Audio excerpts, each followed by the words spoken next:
I hope you enjoyed morning tea, and as we carry on our agenda, we'll now move on to the next panel on partnering for innovation. Before we do that, if I could ask you once again to please take out your mobile devices for a polling question. And we're asking, what is the main challenge to forming partnerships between financial institutions and startups, between banks, internal approval processes, complex integration procedures, the differing business cultures and ways of operating, regulatory requirements, or of course perhaps the generic other. If we could ask you please to submit your views. And we see a pretty diverse spread of results initially. We'll let that run for a moment and see how that evolves. Interesting. Perhaps testament to the fact that each of these are relevant and topical items, and ones that I think our panel will get into in discussing in greater depth. I think it's probably worth just reiterating from the morning that, and I think some of the earlier speakers have set the scene for this discussion quite nicely, that we have an environment in which increasingly financial institutions are needing to partner with fintech startups in order to be able to pursue and embed innovation. But of course that comes with its challenges as well as the opportunities which our panel will get into. We have a panel full of travellers, and to start with, I'm pleased to welcome Michael Tang, Partner and Head of Global Digital Transformation for Financial Services at Deloitte, from Deloitte's Toronto office. And he's going to moderate the session together with his panellists, Tom Mutton, the Director of FinTech at the Bank of England, Annalise Schnarr-Campbell, Head of Financial Impact and Strategy at Standard Bank in Johannesburg, Tanvi Singh, the Managing Director and Head of Analytics and Data Science at Credit Suisse from Zurich, and a little bit closer to home from Atlanta, Sam Taussig, Head of Global Policy at Kabbage. Michael, I'll hand it over to you. Thank you, Brad. Thank you very much to the panelists and welcome everyone. Let me just kind of set the stage and frame the conversation for the next 50 minutes or so. And I think Tim Adams opened this morning's session mentioning disruption.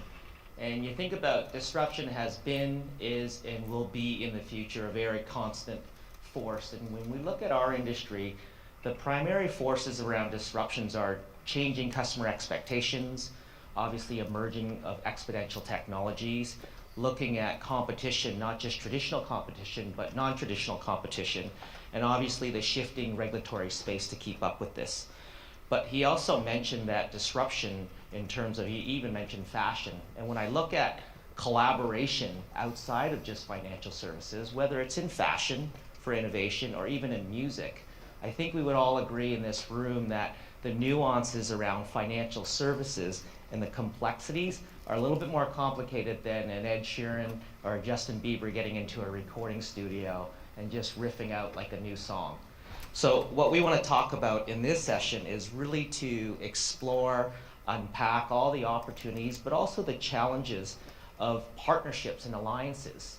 And the hypothesis here is whether you're an established financial services institution, a startup, a central bank, if performed and partnered in an ecosystem successfully, the hypothesis is it's a very important source of innovation and also to provide an effective and efficient future of finance.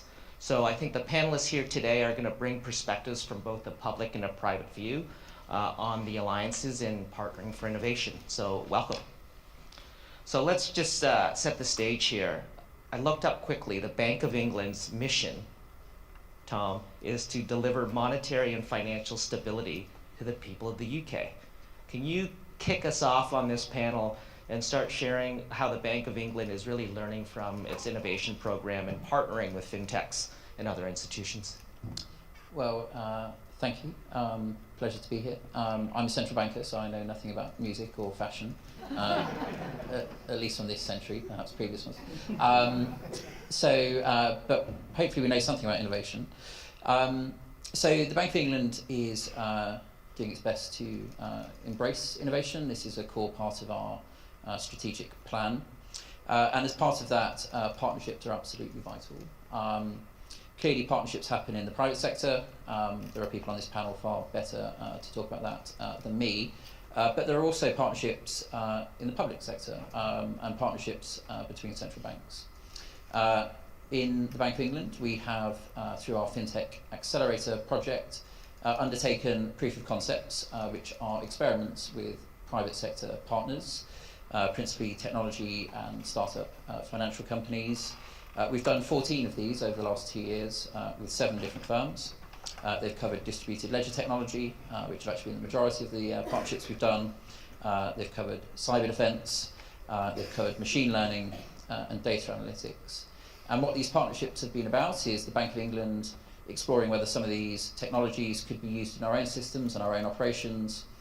So us learning about technology and learning about how we could use them, and hoping that in the process, the fintechs, the innovators, the technology companies learn something about central banking and learn something about our expectations were these solutions to go to market to become mainstream.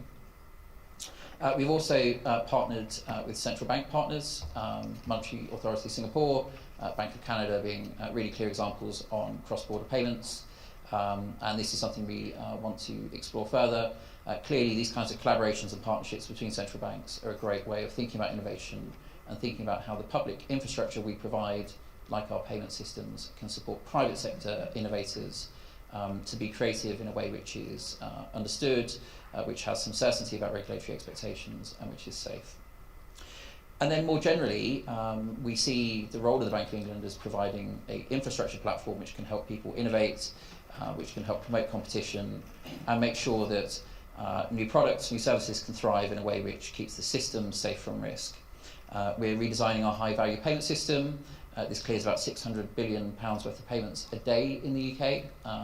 So that's about a third of UK GDP in payments every single day. We've explored the role of blockchain in that, where we've decided the system won't be built on it, but will have the potential to interact with it. We've explored data standards. So we're really trying to embrace innovation. We've also been very kind of open on the idea of licensing new banks. We've licensed more than 40 new banks actually since 2013, working with the conduct regulator in the UK, of which 4 of those have been digital-only banks. So we think we've got a good proposition on both partnership and innovation. Thank you. You know, if we shift from a viewpoint or a perspective of a central bank to, and we could hardly call Kabbage a startup after close to 10 years, but Sam, can you share kind of your viewpoint of a, quote, startup in this space and how it's evolved in terms of partnership, so to speak, in the last 4 or 5 years? Sure. I would call us startup-esque. And I think the vision and the mission are very important to that. For those of you that don't know what Kabbage is and what we do, we really have a couple of different business models. In the United States, we have vintages as old as 7 years old now. We spent first 3 years building the technology that offer lines of credit to Main Street small businesses. And so these are 3 to 5 employees, all sub 1 million in revenue that are looking for project-based financing. We originate through partner banks in the United States. One of them is Celtic Bank. But the whole purpose of Kabbage is to offer financing in a non-traditional way, leveraging the underlying existing small business data sets that these businesses are interacting on, transacting on, operating on, whether it's bank account information, QuickBooks or other accounting platform, credit card receivable, shipping information, whatever they're doing, we take a 7-minute process, connect to it, and offer them a line of credit in a way that they would otherwise not be able to get from a bank. A third of the customers simply just don't want to spend on average about a month waiting for the decision. That's usually a no. Another third simply could not get credit from a traditional FI. We find our customers on average have been denied 2 times. And then another third are somewhere in the middle. They probably are bankable, but they're going to have to really, really work the institution or work through one institution to get a no and work with a couple of other partners. And so we're offering that access to capital in a very efficient, very customer-friendly, and very non-traditional way in the sense of bringing people into a more traditional credit profile using that business data. And a couple of years ago, about 4 years ago, we decided to leverage this technology and really developed a true SaaS model and deployed it to large global institutions. And that's been going fine. We work with ING and help them originate credit for their small business customers.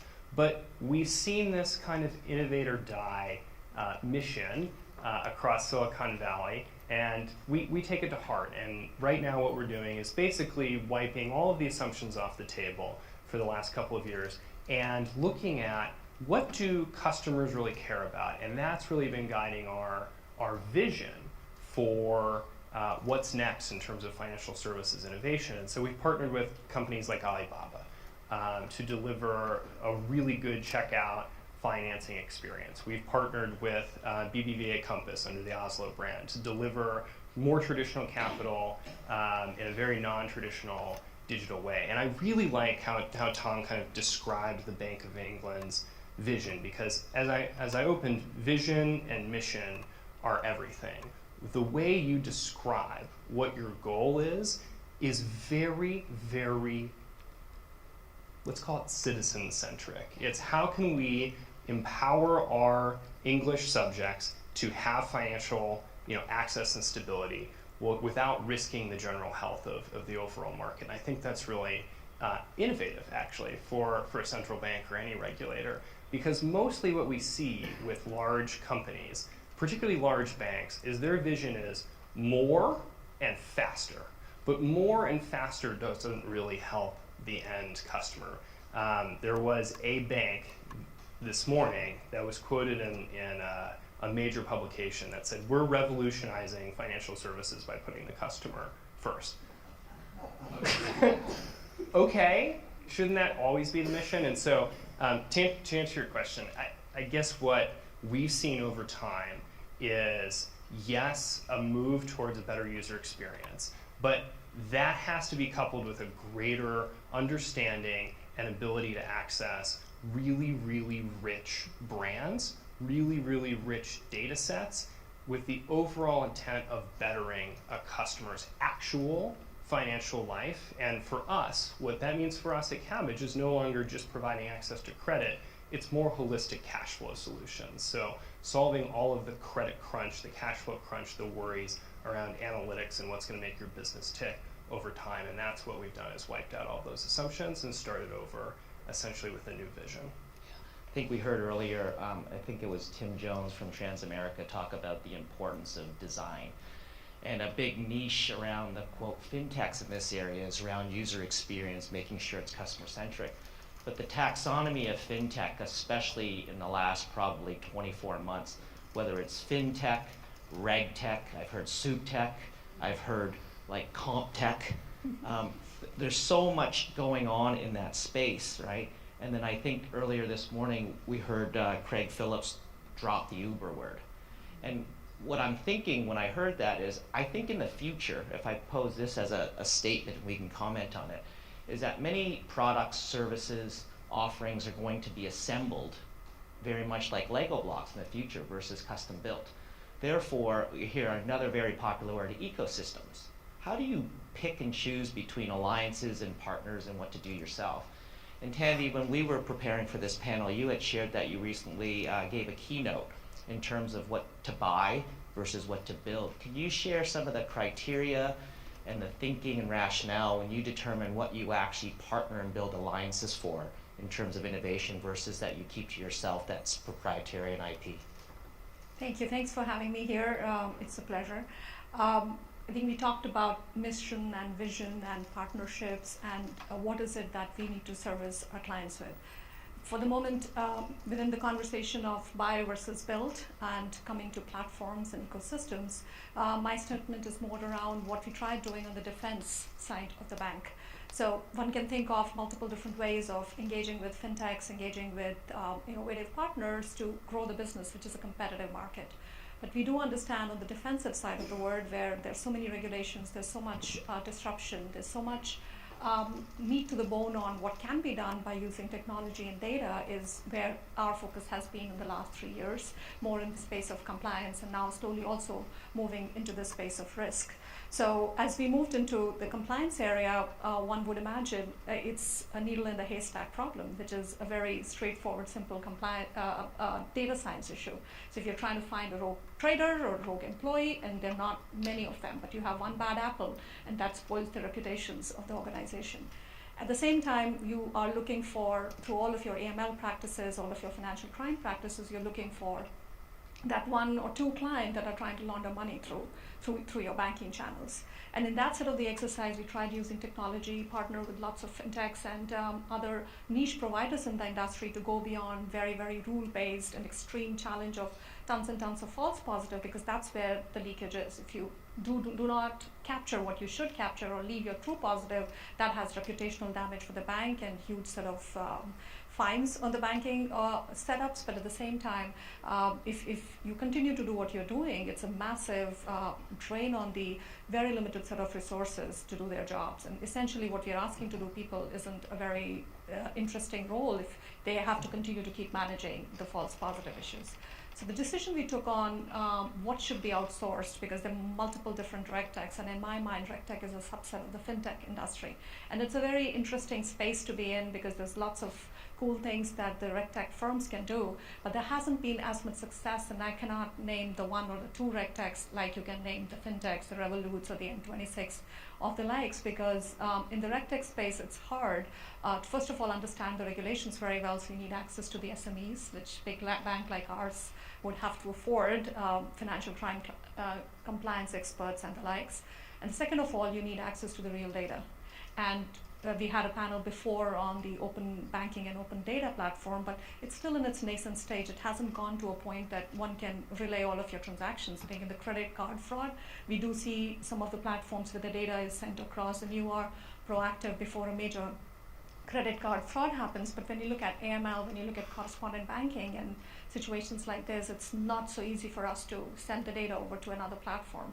And on top of that, we come in, our bank is headquartered in Switzerland, where our restrictions are far more stringent than GDPR. So it posed a different set of challenge. So that led us to make that very fine decision of using the RegTechs for us to buy the platform and build the capabilities of understanding of our data and understanding of the AML algorithms that we tried building up here. I'll be very happy to share more around how we built up the team.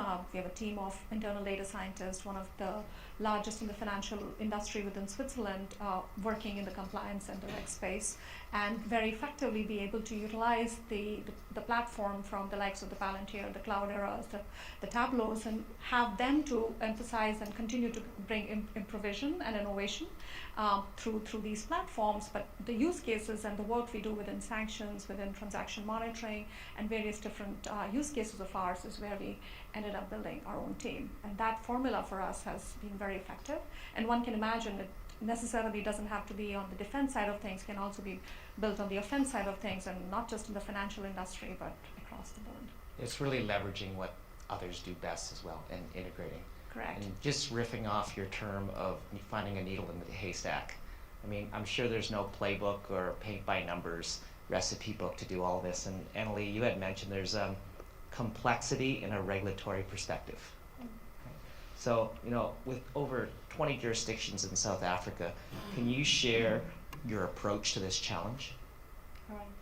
I think, as Tony said, banks are very much geared towards working within the context of financial regulation. And over the years, I think we have set ourselves up so that we are able to engage with regulators as there are new developments, such as we see now with the fintech development. And I think what we have seen, though, is that in sub-Saharan Africa, regulators have started to move from more reactive regulatory approaches to fintech regulation. So some of them followed test and learn type of model, like Central Bank of Kenya did, for example, with Safaricom launched M-Pesa. But over the last 5 years, we've definitely seen a shift towards more proactive regulatory approaches from the regulators in sub-Saharan Africa. So a lot more putting in place advisory fintech groups where both banks as well as standalone fintechs can engage with the regulators, putting in place innovation facilitation hubs and accelerators. And then what we do still see, however, is there's a lot of disparity between the approaches that regulators take. I guess it's not different in sub-Saharan Africa to anywhere else in the world. There's definitely not a common standard being followed at the moment, like Basel, for example, by regulators. So What we do see is that regulators, as it becomes a priority in their jurisdiction, they will start to develop their position and their approach to regulation, for example, on crypto assets, cryptocurrencies. Data privacy is a key topic, obviously, when we start looking at fintech utilization. And what we have to do is we just have to ensure that as a bank we do two things really. The first thing is to engage with our regulators in all our jurisdictions, make sure we stay abreast of the new regulatory requirements where they change licensing, for example, whether the banks also have to go to the innovation facilitation hubs that they put in place. So that's the first thing we do. But in the absence of this guidance being available in a specific country where there is something we want to do, what we do is as a group we develop appropriate frameworks that we almost set a group standard, and we base this on where we do have regulatory requirements available to us, and we ensure that we then apply these across the group. Thank you. Given the audience, like a follow-up question to the banking executives. Many of the organizations that we have privilege to speak with, they're starting what we call like ecosystem strategies. But in the definition of a bank, obviously in addition to like the fintechs and the innovation hubs and possibly VCs and Ps, do you view that regulators are actually part of your ecosystem and part of the strategy? And is that dialogue actually beginning to happen more and more? Probably I can start. I mean, most of the regulators, I would not say without taking names, are a little bit more defensive towards trying new technology. I think one thing that's very important for all regulators is for us not to create black boxes or neural nets, or anything that we do has to be explainable. And at this moment, the way we interact with the regulators, it seems that they really do not want to get onto algorithms where the bots or the algos are making decisions themselves. What we have seen on the trading platform to be quite ripe and quite mature. So that's a space which the regulators are still not very comfortable to test things out. On the POCs, on the pilot set of things, we have seen most of the regulators to be more than friendly and more than open to share insights with, because they feel the similar pain, I assume, that we as big organizations feel. Because for example, if you look at AML, if there is a money launderer who wants to launder money, it doesn't happen through one banking channel, it happens through multiple different banking channels. So even the SARS that most of us get to file in big organizations is not a true positive of a kind that there has been a case of laundering money somewhere. So this whole concept of what we are trying to figure things out in the compliance and the risk space is still very exploratory to say what is a true positive and how you can mathematically calculate success, right? One can put regulations over regulations over regulations without having a measure of what success looks like. So this is as much of a challenge for big corporates like us or big banks like us as much, I believe it is for the regulators.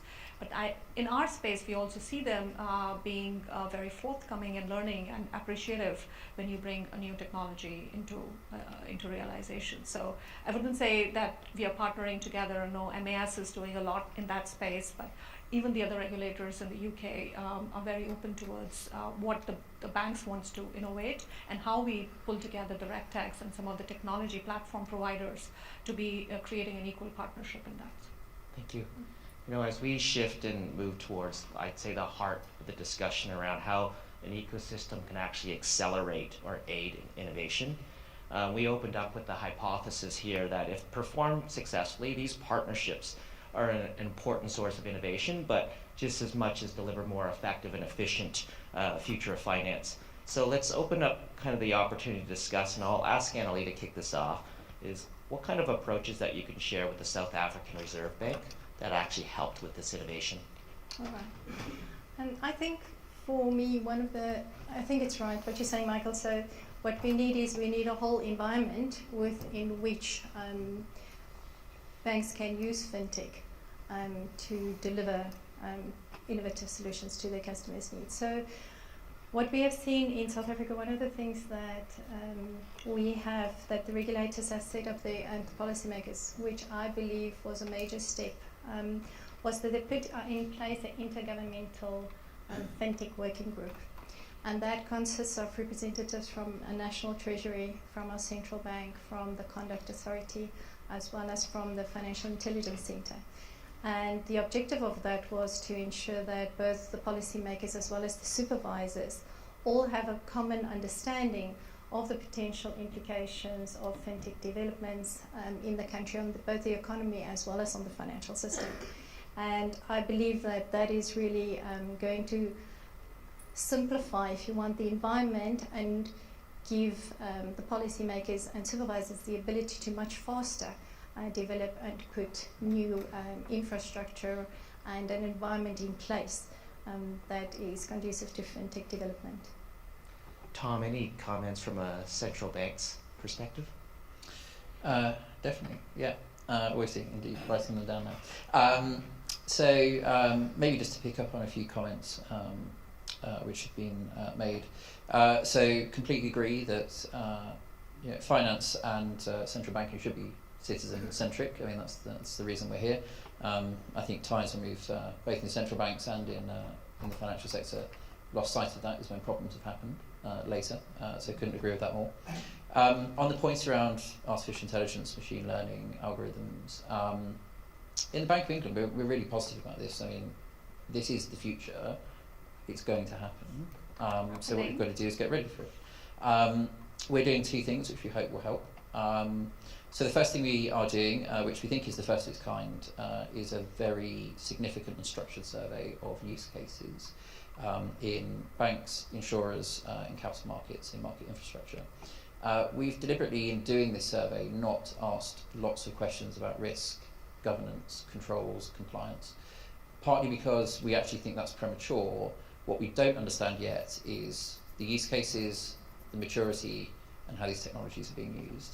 And actually any discussion about those sorts of regulatory or policy interventions are premature if you don't know how these things are going to be used, how they're going to play out over the future. We hope to publish that survey later in the year and to give some anonymised sense of how at least the UK market looks, because we think that would be really positive to allow firms to get a sense of how the market's playing out and where they stand against the market average. So we think that would be really helpful. To the point about explainability, I think for AI, ML, that it should be explainable is an absolutely legitimate and reasonable expectation. And if it can't be explained, then I think we've got a problem. What we need to be clear about is what needs to be explained and what doesn't. So not every application of AI or ML needs to be explained. And then where it is important that it is transparent, how do we want to go about that? And we are going to publish in the Bank of England an academic research paper with some university partners looking at the application of explainable AI in credit scoring, which we think will be really interesting. We've looked at a very significant sample of UK mortgage data to do that work. And then finally, on the point around RegTech, again, very positive. This is undoubtedly the future. I was kind of thinking about your point about access to subject matter experts.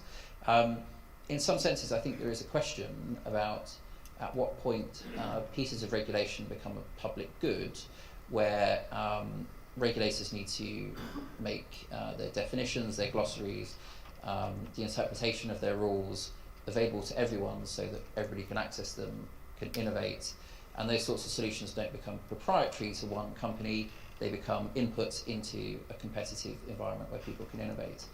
And in the UK, in partnership with the Financial Conduct Authority, we're looking at a machine-readable handbook, which we hope would provide that sort of public good, which can help the RegTech industry flourish.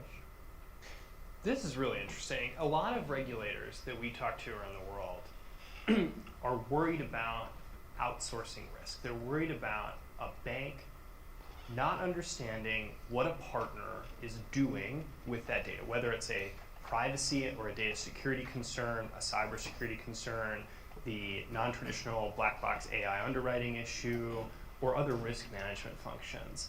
And I think that is problematic, and it's an interesting issue, but it also, yet again, sometimes misses the entire innovation point. And when we at Kabbage look for partners to solve the cash flow issue, let the bakers bake, right? It's lending, it's payment solutions, it's an integrated cash management data insights platform that allows people to really better operate their financial lives and their business.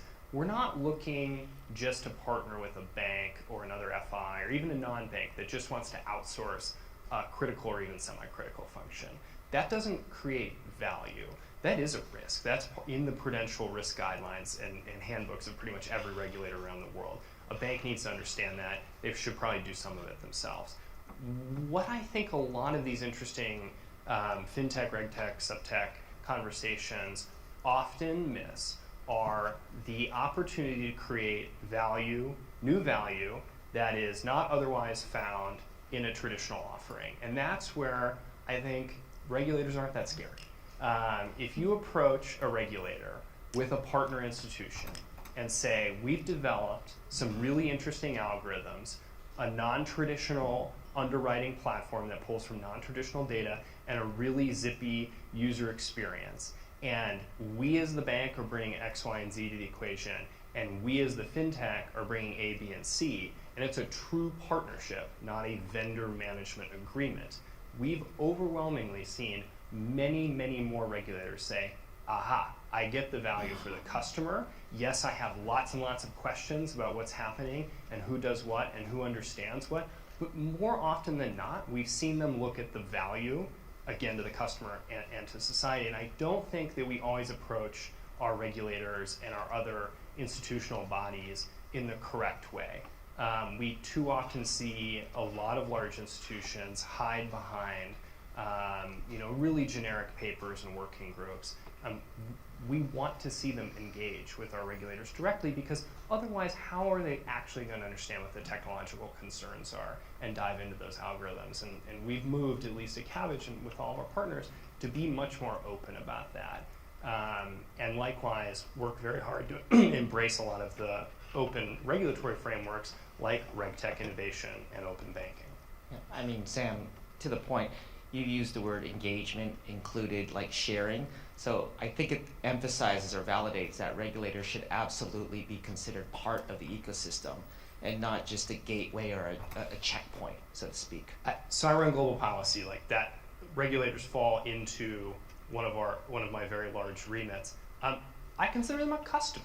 Yeah. I mean, we actually ask our regulators, are you getting the right information from us? And that's very cheap, proactive engagement that pays great dividends in the long run. They're a stakeholder, for sure.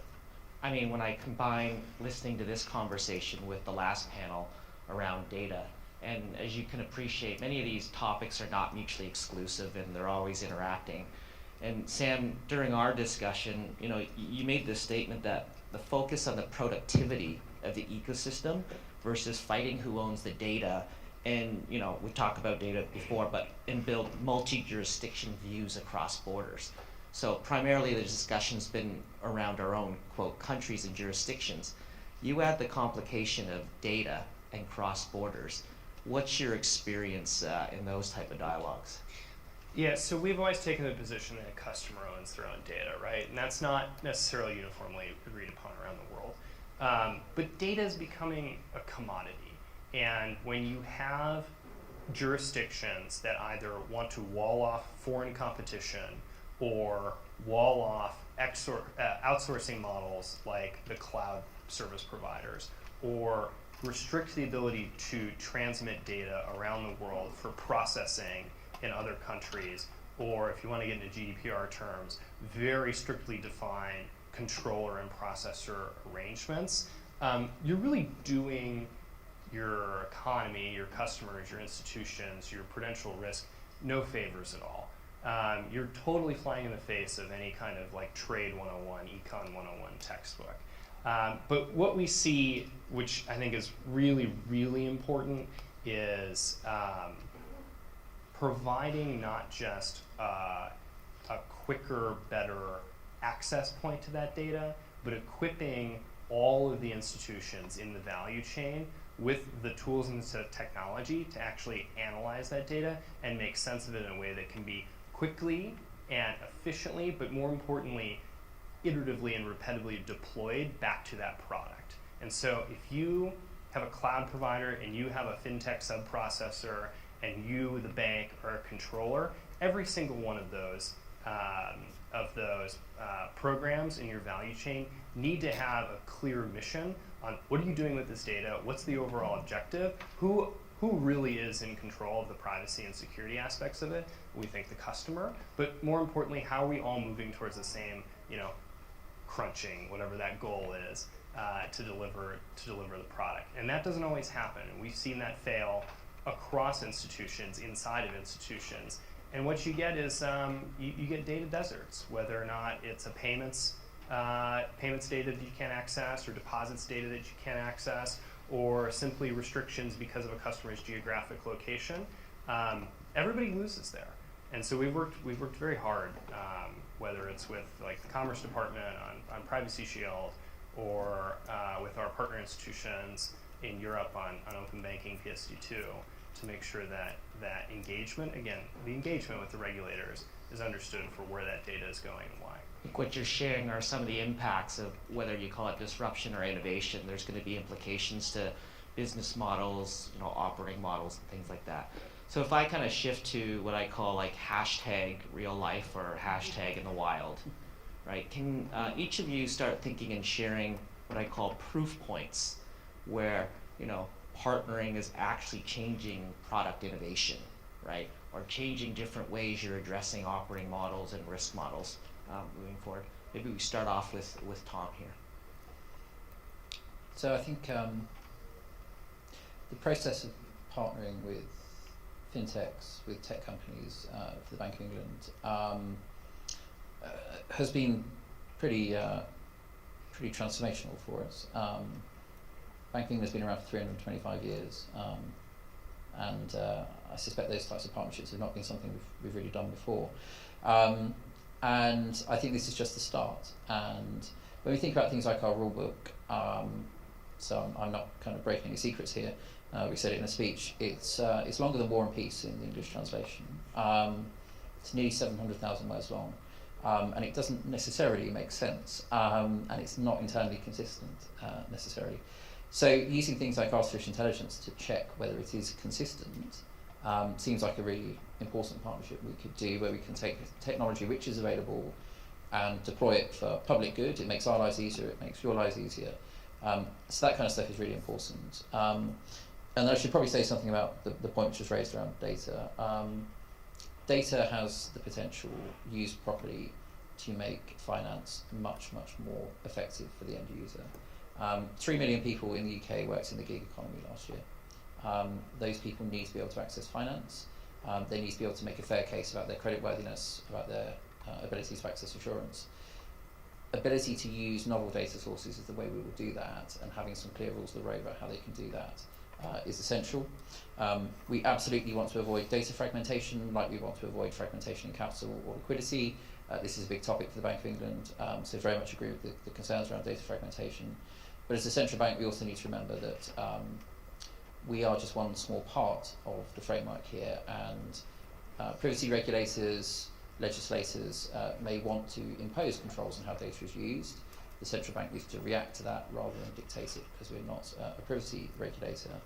But that really then, I think, underlines Annalie's point, which is central banks, financial regulators are going to have to start collaborating with people they haven't collaborated with before. For me, the Information Commissioner's Office in the UK is going to be a really big one, because the increasing use of data in the financial system means that those sorts of partnerships for us are going to become every bit as important as our traditional partnerships with conduct regulators, for example. So, yeah, that's all. Thank you. Annalie? So the thing that I would like to highlight is in terms of the business model changes that we've seen in our bank over the last couple of years. So our group strategy is based on 3 pillars. So it's customer centricity, digitization, and integration. So with the changes and the developments in fintech, that firstly has meant that there's been a major focus on reinventing the customer experience by starting to focus on customer journeys. And as a result of that, some of what Temi has spoken about, so it was looking at the increased focus on use on data science and tools such as AI and machine learning, not only to develop enhanced customer experiences, but also, on the other hand, to look at our internal risk management processes and how we can deliver these products and services in a safe way to our customers. And the next one was specifically defining our digitization strategies and innovation strategies. So previously we didn't have those. So nowadays we've got an artificial intelligence strategy, for example. So there's a lot of new topics that we had to actually define in depth across the group.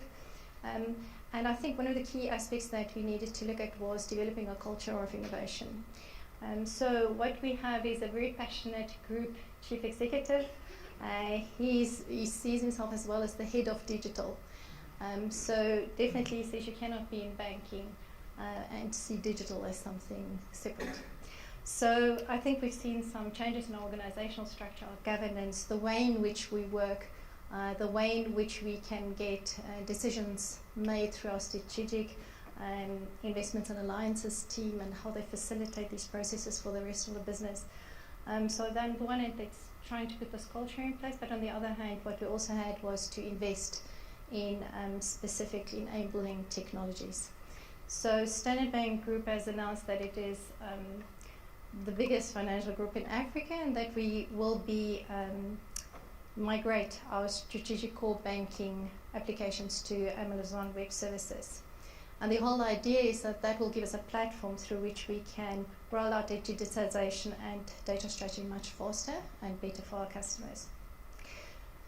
The third thing that we've seen is to put the enabling partnerships in place that Sam was talking about as well. So we've got 4 approaches. The one is doing equity investments in fintechs. The next one is looking at fintech as a service provider. The third one is looking at consortium participation. And then the fourth one was incubation and corporate acceleration. So again, what we've done there is, as Standard Bank Group has partnered with Founders Factory, which is a leading tech startup and accelerator and incubator, and to create Founders Factory Africa. And the intention is that they will grow 100 disruptive technology startups across Africa over the next 5 years. So that's the major step that we've taken. And then I guess the last one is all about skills development. And it is making sure that we prepare our organization internally, and not just for current, but also for the future. So we have a lot of new academies that have been put in place. And people can literally also look at their own, there's a lot of focus on people deciding themselves on what aspects they are interested in and how they would like to develop their skills for the future. There's so much focus on talking about the technology aspect, but the talent aspect, the mindset, the DNA of the culture of the organization plays a large role. Tandy? Yeah, I think Annalie covered most of the parts. I would like to re-emphasize to your last point is, it just isn't technology. Technology cannot change things for the old setups that the 3 of us are part of. It's always process, people, and technology that one needs to emphasize on to make a change. And many a times we get so flustered by our external partnerships that we forget about the internal partnerships. Whatever we might do, it's the people within the organization that makes a change for us to be successful, whether it's our stakeholders, whether it's our investors, or whether it's our regulators, right? So, and absolutely our customers. So they need to feel comfortable, and we talk about that on the customer experience things. But what I also feel important is, once you start bringing technology in, it changes the target operating model. And since we started our journey on the defense side of things, we're dealing with not a huge set of our client-facing employees, but we are dealing with a small segment of the compliance and the risk employees. And then they started to see the change in technology. The skills enhancement became a big part of the story. So it's for us, not in the future. It's something that we are dealing with right now. So we are in this right paradox to say you're innovating at the edge, but now it's started to hit the core. And when it starts to hit the core, that's when you see the real reaction. So we believe that we would be very successful in our partnership in technology if we are able to bring the people internally within the bank together with us in the journey. It cannot be the job of few people having transformation labs or having cool digital titles or cool innovative product officers in the organization that can make the change at the core level. And that's very exciting to watch, because you do see the antibodies coming out of the core who would not want to be successful in this new paradigm because they do not see their role in there. So to your point, the culture becomes a very important topic, and we cannot leave the others in the journey not come together. Yeah, the antibodies of the organizations or the departments of no are always challenging. So Sam, bring us home here, whether you share a horror story or what you said, wishful thinking or hopeful statements, in terms of summarize your experience. We'll try to keep it positive. I have plenty of horror stories. I was actually in a forum not too long ago with a bank, major global bank, and the consumer banking president was trying to argue with me that consumers, and he was strictly talking about real consumers, and we work with small businesses, but consumers want to have engagement with their bank still in a very physical way. And he said, well, we are still very proud of the fact that we invite all of our consumers to come into a branch once a year to, get to know their relationship manager, but really update all the AML, OFAC requirements. And my response to him, not as PC, was basically, first of all, as a millennial and as a consumer, if you ever asked me to do that, go screw yourself. I would drop your bank. I don't want to do that, but we still see kind of that older engagement model with evolving customer segments, and I don't think that that's necessarily going to be around for long. I do think banks are getting better at that, and what we see with good bank partners, actually good partners regardless, so like Alibaba, for example, is a willingness to have cross-functional buy-in and a direction from the top to basically smooth over those naysayers. And it's really, really hard to get the offensive and the defensive sides of the bank aligned on both a risk strategy, a product strategy, but also a technology strategy. What we see far too often is technology organizations are very, very siloed within different sections of a larger organization. We either see them as verticals, sometimes as horizontals. Really good partners have technology organizations that cut diagonally across with independent technology leaders that each of them recognize the different business objectives for that vertical or for that horizontal, however you want to look at this matrix, but they're all moving towards the same direction. And we don't see that very often. We don't see that alignment very often, and it usually has to come from the top. Once we get over that, we look for a desire to innovate and desire to automate, but also a desire to adopt more interesting credit risk models. So sure, we all want to automate. That's just taking what we're doing on paper and maybe putting it into a digital environment. Innovating is harder though. When we talk about a new credit model, we're looking at, instead of going this way in a credit model, where we start with very, very small segments and attributes and test very gradual changes, we start with the AI/ML approach. The biggest data set we can get, we grab everything we possibly can with a reasonable business use case, and we go through and you lose money on it. And so getting credit officers to start with that big use case and go through this valley of death where they lose money initially is a huge cultural challenge and a huge business challenge to explain. But the data bear out the numbers and the proof, and we can show them that in other partnerships. Alibaba's a great example where we showed them what their customers are doing, where they're shopping, what kind of credit needs they desire, and how to integrate that with the checkout financing flow. And we got those risk officers over the hump to a very successful program that allows those small businesses, if you're a plumber and you need 10,000 rubber gaskets, it's a lot easier and you have a better return on investment than going to Alibaba.com than you do going to Home Depot. And so that kind of desire to innovate, automate, take a risk, but ground that in data makes a really good partner for us. Thank you. Tom, Annalee, Tanvi, Sam, thank you very much for your time, your perspective, and your insights. Cheers. Thank you.